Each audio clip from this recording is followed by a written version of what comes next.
Throughout the world, water scarcity is increasing while demand and competition for water are also rising. This is a problem that is growing all around us and is impacting us now.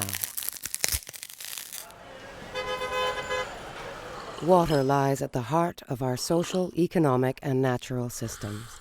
And the impact from the growing threats to our water supplies will be widespread and felt in every country and by every one of us.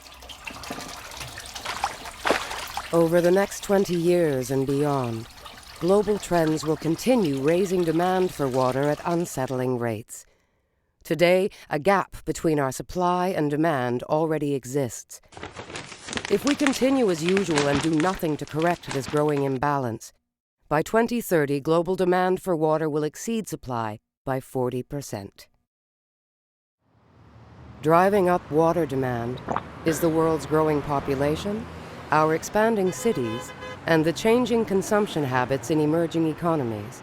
To meet some of the needs of this increasingly prosperous and urban population may require a doubling of food production and increasing energy supply by more than 40% over just the next 20 years. With our water supplies already strained and providing beyond their sustainable levels, how will they provide the additional trillions of cubic meters of water needed annually to produce this extra food and energy? They won't. Our fresh water supply is a limited resource. Only 0.1% of all water on Earth is usable by humans. This amount is reduced even further as we increasingly pollute our waters.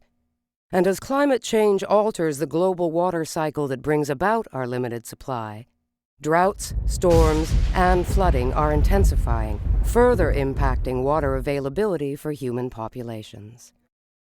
At the same time, our upstream water resources, the crucial part of our water supply, are at risk as we continue destroying what lies at the heart of any sustainable water source. When we look at our upstream water resources, we find that the functions that natural ecosystems perform underlie our water supplies. From moving, storing, and filtering our water, these and other ecosystem services occur unbeknownst to most of us, yet our existence would not be possible without these life-supporting services. By significantly contributing to human well-being and economic activity, ecosystem services represent part of the total economic value of the planet. Conservative estimates put the total value of these services in the tens of trillions of dollars annually. Yet in spite of their extraordinary value and our dependence on these services, our political and economic systems treat them as if they had no value. So as the devastation of nature continues, our water is one of the first and most visible ways we'll feel the impact of our misguided actions.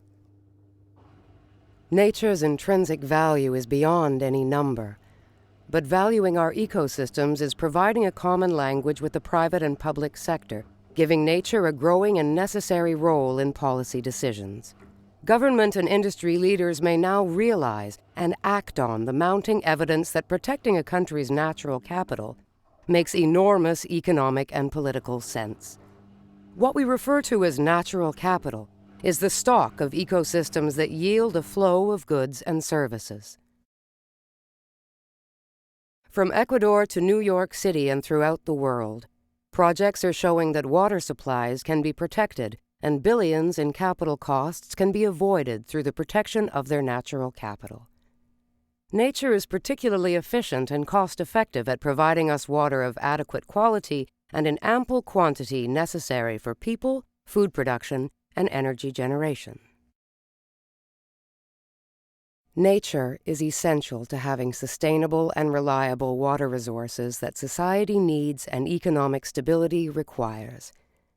Investing in the conservation of our natural capital will improve the lives of billions of people who directly depend on it to survive.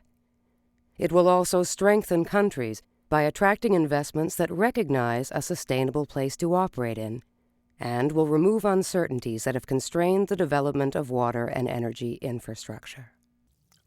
This coming water crisis can and will be overcome. The gravity of the situation we face is going to require cooperation and trust rather than competition. An essential step is for us to understand that our lives, our health and well-being is intimately tied with nature. Water is the essential link. We must again make water the sacred element around which life and cultures flourish.